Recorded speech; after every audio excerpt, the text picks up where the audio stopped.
I bet most of you remember this, the portable PlayStation. It was actually really great. Personally, I thought it was actually amazing when it came out because the fact that you can go around with games you are used to playing on your console, like your PlayStation console at home, but then have this in your school bag or in your pocket, and then when you're in the trust key or waiting for a car or you're waiting for your dad to come pick you up after school, you just sit down and then play some games, whether using Scorpion in Mortal Kombat or just scoring your friends or scoring some goals or just playing Mario Kart or Mario on this. It's actually really cool. But then the sad part is it's old. It's like 1,000 years old now. Sony hasn't bothered upgrading it or updating it in a while.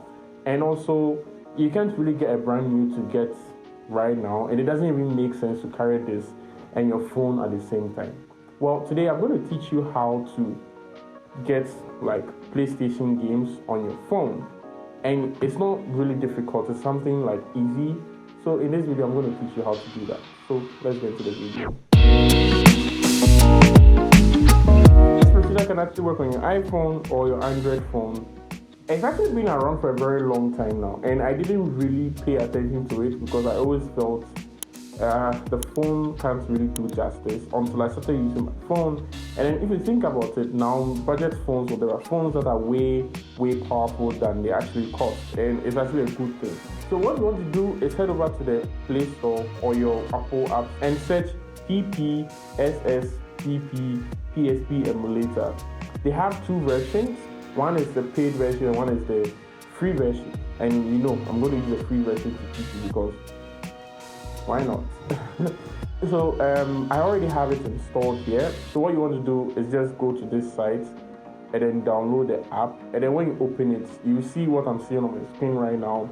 So here you can see I have one game here. That is the Spider-Man game. When you download it, you allow it all the permissions for it to get access to your storage. And then it will ask you to create a folder where you would like to put your games at. So yeah, when you're done, now you are supposed to get games to play. So I'm going to teach you that one too. Okay, so now the way you want to get games, you go to a website that I'm going to leave the URL in the description. It's romsgames.com.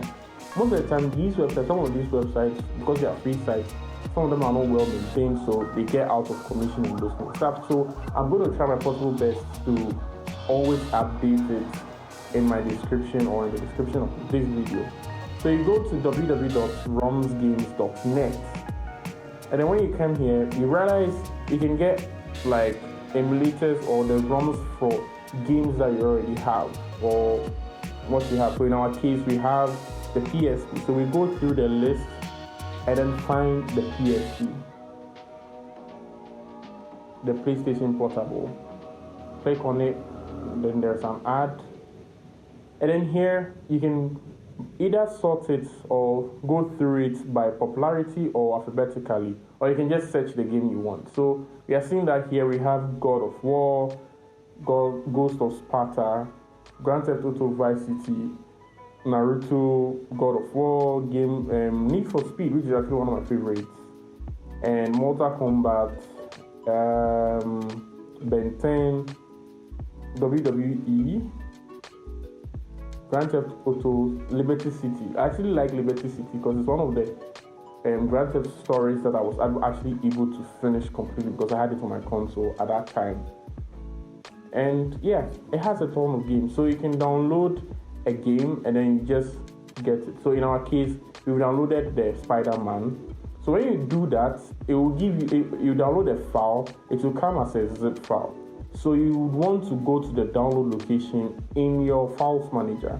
So in my case, I'm using my default files manager. So I go to download and then the zip file is here. So you unzip it. When you unzip it, it will have the ISO file of the game. And then you copy it and then go and put it in the folder that you had your game or the folder you created for your PSP emulator. So in my case, I named it PSPP, right? So you go there and you go to the folder called game. And then you drop the ISO file inside the folder called game. Then when you're done, you refresh your app that is on Android or on iOS, closing it completely and clearing it from your recent menu. and then opening it again, and then the game will show up in your games folder, and then you open it, and then you realize you have your PSP pads thing, and then the game will show up. It's just, I don't know, I have this inner happiness when I found out this thing works or anything of that sort. And I really appreciate the fact that the people behind PPSSP actually made this happen. It's actually really cool. So yeah, if you enjoyed this video, give me a thumbs up. You can also share this video to anyone that would be interested in trying to play PSP on their phone. And also, you can follow us on social media at C-TekGh. And also, you can check out way more tech stories like this on our website at C-TekGh.com. Either way, see you guys in the next video.